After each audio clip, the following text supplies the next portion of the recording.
Hello students, मैं Rupali Gupta, lecturer electronics जीजीपीएल। आज की क्लास में आपको स्वागत करती हूँ। आज की क्लास का टॉपिक है electrical characteristics of symmetrical network. पिछली क्लास में हमने नेटवर्क के टाइप देखे थे और वो दो टाइप सिमेट्रिकल और एसिमेट्रिकल नेटवर्क को अब हम बारी बारी से उठाएंगे और स्टडी करेंगे। तो सबसे पहला नेटवर्क जो हम स्टडी करना स्टार्ट कर रहे हैं वो है सिमेट्रिकल नेटवर्क। तो उसके लिए सबसे पहले हमें पता होना चाहिए कि उनके इलेक्ट्रिकल कैरेक्टरिस्टिक्स क्या हैं। तो सिमेट्रिकल नेटवर्क के कैरेक्टरिस्टिक्स को जानने से पहले हम आज देखते हैं कि आज की क्लास में हम क्या सीखेंगे। सबसे पहला हम आज जानेंगे कि सिमेट्रिकल और एसिमेट्रिकल नेटवर्क में क्या डिफरेंस है। इस चीज़ को हम दोबारा रिवाइज करेंगे। फिर हम देखेंगे कि सिमेट्रिकल नेटवर्क के कौन कौन से इलेक्ट्रिकल कैरेक्टरिस्टिक्स होते हैं, जिनमें से पहला है कैरेक्टरिस्टिक्स इम्पीडेंस, दूसरा है प्रोपोगेशन कांस्टेंट, तीसरा है अटेन्यूएशन कांस्टेंट और चौथा है फेज शिफ्ट कांस्टेंट। तो आज हम ये सारे टॉपिक्स को डिस्कस करेंगे। सबसे पहली चीज़, सिमेट्रिकल नेटवर्क और एसिमेट्रिकल नेटवर्क में क्या डिफरेंस होता है। तो सबसे पहला डिफरेंस जो है वो ये है कि सिमेट्रिकल नेटवर्क में यदि हम इनपुट और आउटपुट टर्मिनल को आपस में बदल दें तो नेटवर्क के इलेक्ट्रिकल कैरेक्टरिस्टिक्स बदलते नहीं हैं, जबकि एसिमेट्रिकल नेटवर्क में ऐसा नहीं होता है। यदि हम इनपुट और आउटपुट को आपस में इंटरचेंज कर दें तो नेटवर्क के इलेक्ट्रिकल कैरेक्टरिस्टिक्स बदल जाएंगे। दूसरा अंतर है कि सिमेट्रिकल नेटवर्क इनपुट और आउटपुट दोनों तरफ से देखने पर समान इम्पीडेंस दिखाता है या ऑफर करता है, जबकि एसिमेट्रिकल नेटवर्क में ऐसा नहीं होता है। यहाँ पे आप एग्जाम्पल के तौर पर डायग्राम में देख सकते हैं। इस डायग्राम को अगर हम बीच से ऐसे आधा काट दें तो फॉर एग्ज़ाम्पल ये Z/2 है, Z1/2 है, ये Z1/2 है और ये Z2 है। तो यहाँ पे इम्पीडेंस अगर हमने आधा बीच से काटा है तो हमको इस तरफ से जो दिखेगा वो Z1/2 दिखेगा और Z2 दिखेगा। सिमिलरली जब हम इधर से देखेंगे तो यहाँ से भी हमको दिखाई देगा Z1/2 और Z2। ठीक है, तो हमने काटा कैसे है, ऐसे। ठीक है, तो हमको इधर से देखें या इधर से देखें हमको समान रूप से इम्पीडेंस दिखाई देगा, जबकि इस वाले डायग्राम में ऐसा नहीं है। इस डायग्राम में अगर हम इसको बीच से काटते हैं, ये एक पाई नेटवर्क है, ये टी नेटवर्क है। अगर यहाँ टी नेटवर्क भी होता और हम इसको बीच से आधा काटते तो हमें इस तरफ से जो इम्पीडेंस दिखता वो फॉर एग्ज़ाम्पल हमको आधा Y3 दिख रहा है और Y1 दिख रहा है, जबकि हम इधर से देखेंगे यहाँ Y एडमिटेंस है। अगर हम दूसरी तरफ से देखेंगे इस तरफ से तो हमको पोर्ट 2 की तरफ से Y3 आधा दिखाई देगा और Y2 दिखाई देगा, जबकि इस वाले सर्किट में ये चीज़ नहीं थी। तो हम सर्किट को बेसिकली ऐसे हाफ काटते हैं और फिर दाईं तरफ से देखते हैं और बाईं तरफ से देखते हैं। हमें दोनों तरफ से सेम इम्पीडेंस दिखाई देना चाहिए। ये दोनों प्रैक्टिकल एग्जांपल्स हैं। फिर अब हम देखते हैं कि डिफरेंस हमने समझ लिया। डिफरेंस के बाद हम देखेंगे कि इलेक्ट्रिकल कैरेक्टरिस्टिक्स कौन कौन से होते हैं। सबसे पहला इलेक्ट्रिकल कैरेक्टरिस्टिक्स है कैरेक्टरिस्टिक्स इम्पीडेंस और दूसरा है प्रोपोगेशन कांस्टेंट। बेसिकली ये दो ही कैरेक्टरिस्टिक्स होते हैं। इसमें से नीचे वाला जो प्रोपोगेशन कांस्टेंट है इसको हम दो पार्ट्स में डिवाइड कर सकते हैं। पहला अटेन्यूएशन कांस्टेंट और दूसरा beta, that is phase constant. तो हम कैरेक्टरिस्टिक्स इम्पीडेंस को Z0 या R0 से रिप्रेजेंट करते हैं, प्रोपोगेशन कांस्टेंट को गामा से रिप्रेजेंट करते हैं and gamma is equal to alpha plus j beta. तो alpha is attenuation constant and beta is phase shift constant. अब हम इनके बारे में वन बाय वन देखेंगे। सबसे पहला कैरेक्टरिस्टिक्स इम्पीडेंस। अगर हमें कैरेक्टरिस्टिक्स की इम्पीडेंस की डिफिनीशन हम देखें तो डिफिनीशन के हिसाब से अगर हमने कोई एक आइडेंटिकल नेटवर्क लिया है और बहुत सारे आइडेंटिकल नेटवर्क को आपस में सीरीज़ में कनेक्ट कर दिया ये सभी आइडेंटिकल सिमेट्रिकल नेटवर्क्स हैं जिनको हमने सीरीज़ में डायग्राम में आपको दिख रहा होगा कनेक्ट कर रखा है। तो अगर ये नेटवर्क इनफाइनाइट है, इनफाइनाइट सिमेट्रिकल आइडेंटिकल नेटवर्क्स को अगर सीरीज़ में कनेक्ट कर दिया जाए तो हमें जो इनपुट साइड से इम्पीडेंस दिखाई देगा that will be known as characteristics impedance. देखिए ये पहला सिमेट्रिकल नेटवर्क है, ये दूसरा है, ये तीसरा है, एंड अप टू इन्फिनिटी ऐसे इनफाइनाइट नेटवर्क्स को आपस में सीरीज़ में जोड़ा गया है। ठीक है, फिर हम इनपुट साइड से इम्पीडेंस देखेंगे तो हमें जो इम्पीडेंस दिखाई देगा that is known as characteristics impedance of symmetrical network. ठीक है, तो अगर हम डिफिनीशन के बाद फॉर्मूला देखें तो Z0 is equal to √ ZOC into ZSC, where ZOC is open circuit impedance and ZSC is short circuit impedance. ठीक है, इसके बारे में हम बाद में देखेंगे, अभी सिर्फ फॉर्मूला याद करेंगे। Z0 का फॉर्मूला होता है √ ZOC into ZSC। ZOC is open circuit impedance and ZSC is short circuit impedance. चलिए अब इसको फाइंड आउट कैसे किया गया है। ये हमने इनफाइनाइट आइडेंटिकल सिमेट्रिकल नेटवर्क लिए जो आपस में सीरीज़ में कनेक्टेड हैं। तो जो पहला नेटवर्क है उसके इनपुट से हम देख रहे हैं, हमको इम्पीडेंस दिखाई दिया Z0।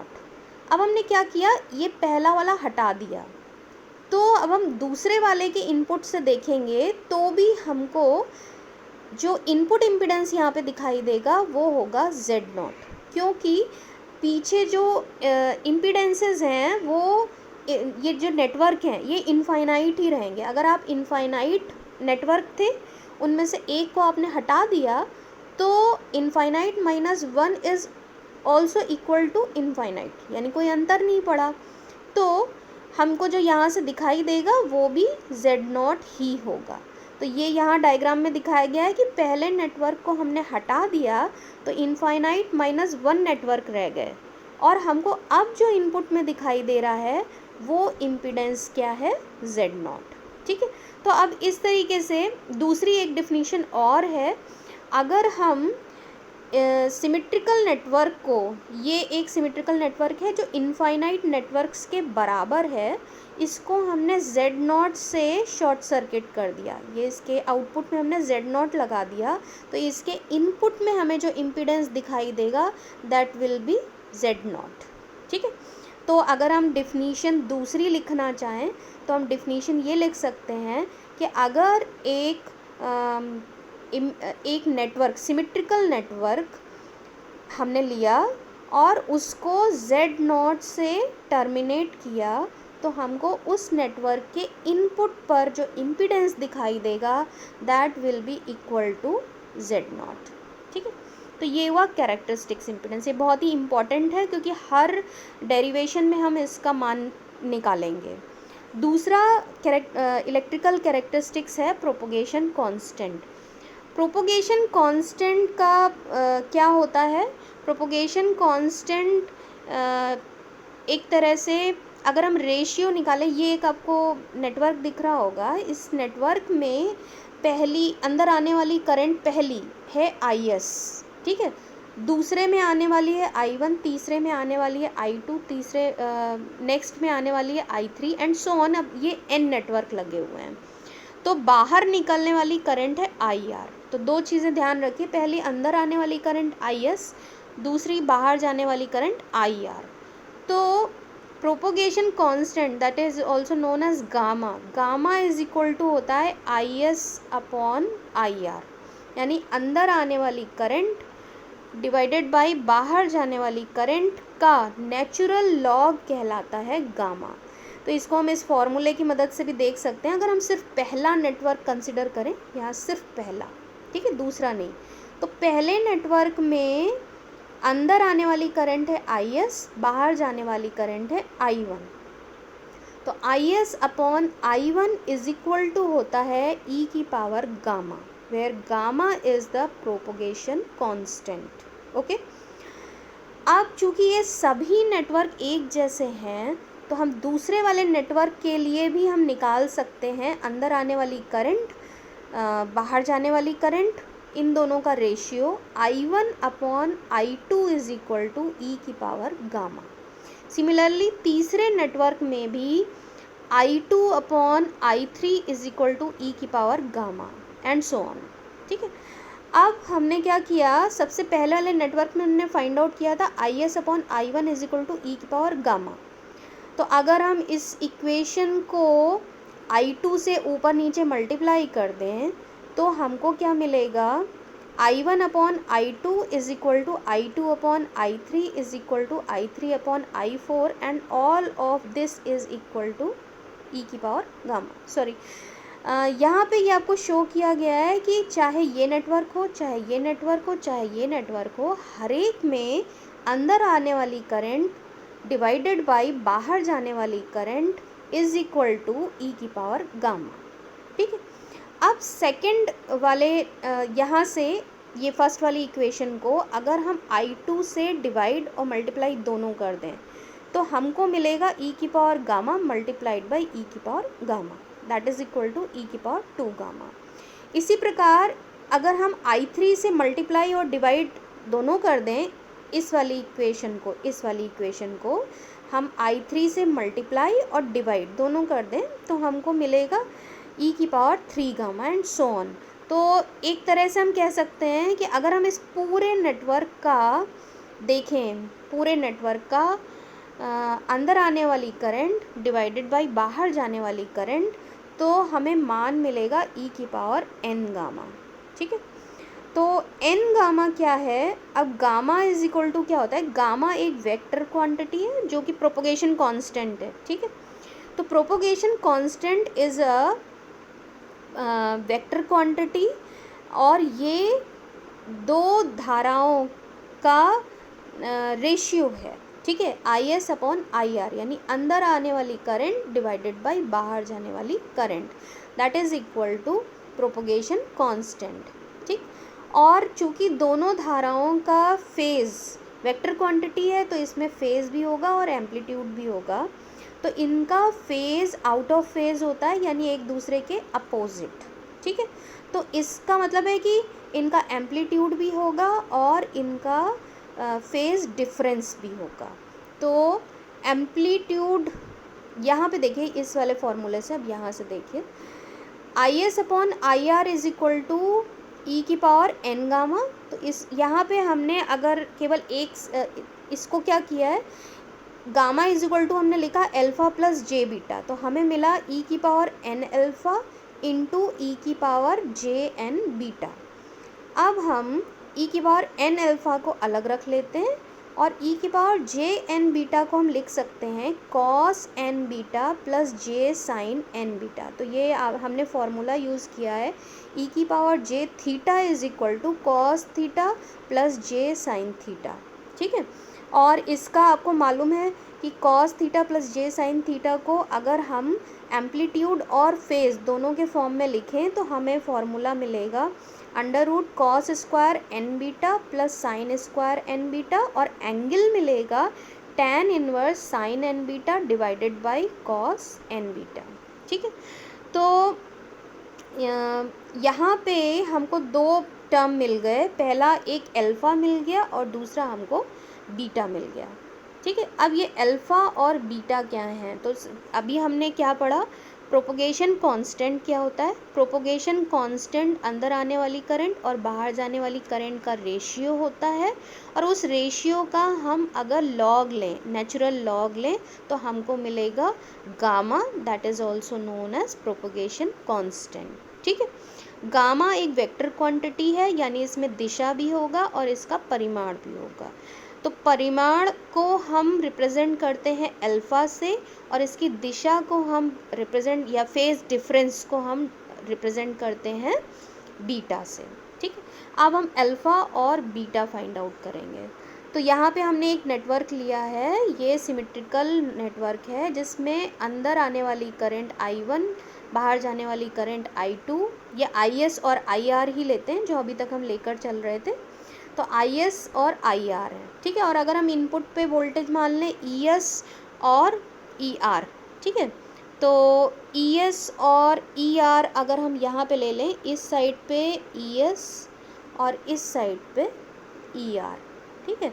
और यहाँ पे हमने अंदर आने वाली करंट ली IR, ठीक है। और यहाँ पे हमने अंदर आने वाली करंट ली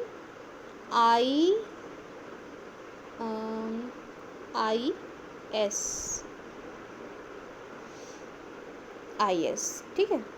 तो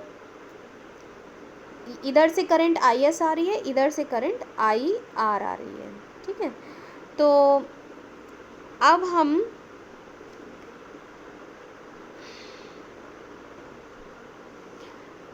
यहाँ पे देखते हैं IS अपॉन IR हम पहले ही निकाल चुके हैं, e की power n alpha angle n beta, ठीक है। तो e की पावर n अल्फ़ा अगर हम अब यहाँ वोल्टेज के टर्म में देखें तो IS का मान होगा, सॉरी, इनपुट वोल्टेज का मान यहाँ से जो हमको दिखाई देगा वो होगा ES, है ना। और ES is equal to V is equal to IR होता है, तो हमने क्या लिया, V is equal to IR, तो हो गया ये IS into Z naught. Similarly ER का मान क्या होगा, IR इंटू जेड नॉट, ठीक।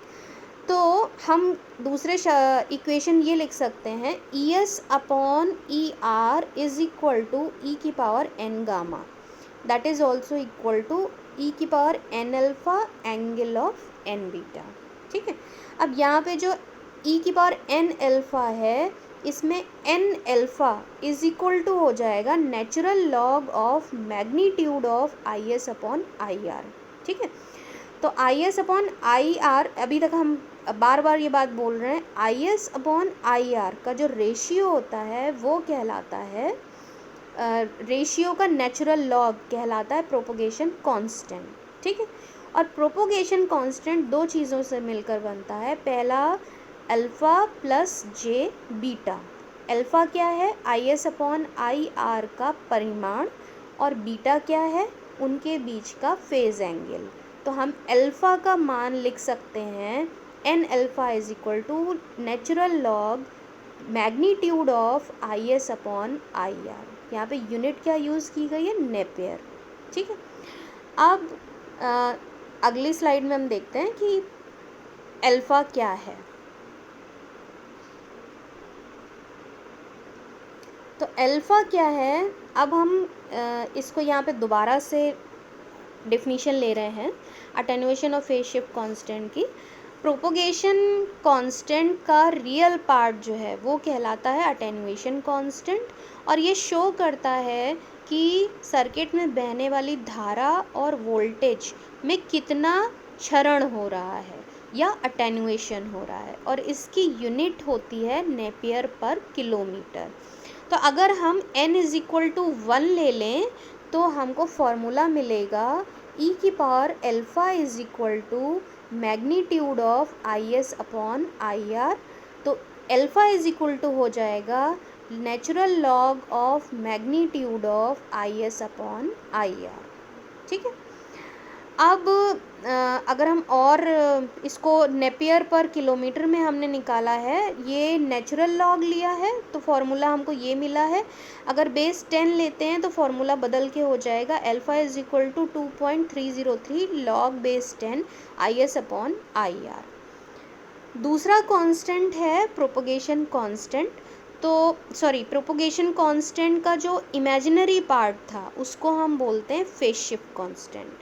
और phase shift constant basically circuit में बहने वाली करंट और वोल्टेज इनके बीच के फेज चेंज को शो करता है। इसकी यूनिट कहलाती है रेडियन पर किलोमीटर, और इसको हम डिनोट करते हैं या रिप्रेजेंट करते हैं बीटा की मदद से, ठीक है। तो आज हमने दो चीज़ें मेन पढ़ी। सबसे पहला सिमेट्रिकल और एसिमेट्रिकल नेटवर्क में डिफरेंस क्या होता है ये हमने रिवाइज़ किया। फिर हमने सिमेट्रिकल नेटवर्क के दो इलेक्ट्रिकल कैरेक्टरिस्टिक्स स्टडी किए। सबसे पहला कैरेक्टरिस्टिक्स इम्पीडेंस। कैरेक्टरिस्टिक्स इम्पीडेंस वो इम्पीडेंस होता है यदि हम इनफाइनाइट सिमेट्रिकल आइडेंटिकल नेटवर्क्स को सीरीज़ में कनेक्ट करें और आउटपुट साइड पे Z0 से उनको टर्मिनेट कर दें, तो हमको इनपुट साइड से, पहले नेटवर्क के इनपुट साइड से जो इम्पीडेंस दिखाई देगा उसको हम बोलते हैं कैरेक्टरिस्टिक्स इम्पीडेंस। ठीक है, दूसरा हमने पढ़ा प्रोपोगेशन कांस्टेंट, जिसे हम बोलते हैं गामा। गामा बेसिकली दो चीज़ों से बनता है, एक अल्फ़ा और दूसरा बीटा। अब पहले देखते हैं गामा क्या है। Gamma is known as propagation constant, और गामा होता है natural log of IS upon IR, यानी इनपुट से आने वाली करंट और आउटपुट में आने वाली से जाने वाली करंट, इन दोनों के रेशियो का नेचुरल लॉग कहलाता है गामा। ये दो चीज़ों से बना, अल्फ़ा और बीटा। अल्फ़ा अच्छा गामा या प्रोपोगेशन कांस्टेंट में दो चीज़ें होंगी। पहला, चूँकि ये वेक्टर क्वांटिटी है इसलिए इसका मान पूरे नेटवर्क में सेम रहता है, और ये दो चीज़ों से बनता है, पर एम्पलीट्यूड और फेज़ डिफरेंस, यानी परिमाण और फेज़ में बदलाव। तो परिमाण जो या एम्पलीट्यूड है उसको हम डिनोट करते हैं अल्फ़ा से, तो हमें फॉर्मूला मिलेगा alpha is equal to natural log amplitude of या magnitude of IS upon IR। ठीक है, फिर दूसरा जो है beta, propagation phase shift constant. Phase shift constant basically show करता है कि बहने वाली धारा में कितना फेज डिफरेंस है। ठीक है, तो फेज डिफरेंस शो करता है, इसलिए बीटा का मान होता है tan inverse angle of IS upon IR। ठीक है, तो आज हमने इतना देखा। अब आप इन 3 क्वेश्चंस का इतना पढ़ने के बाद में आंसर दे पाएंगे। सबसे पहला, सिमेट्रिकल एसिमेट्रिकल नेटवर्क में क्या अंतर होता है। दूसरा, कैरेक्टरिस्टिक्स इम्पीडेंस और अटेन्युएशन कांस्टेंट में क्या रिलेशन होता है। और तीसरा, सिमेट्रिकल नेटवर्क के इलेक्ट्रिकल कैरेक्टरिस्टिक्स क्या होते हैं। अगर हम प्रोपोगेशन कांस्टेंट का फॉर्मूला, हमने 2 फार्मूले और रिवाइज करने रह गए।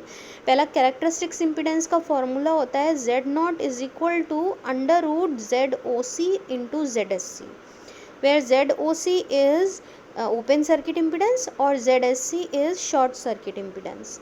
दूसरा, गामा का फॉर्मूला होता है √ZOC upon ZSC। tan H gamma is equal to √ZOC upon ZSC।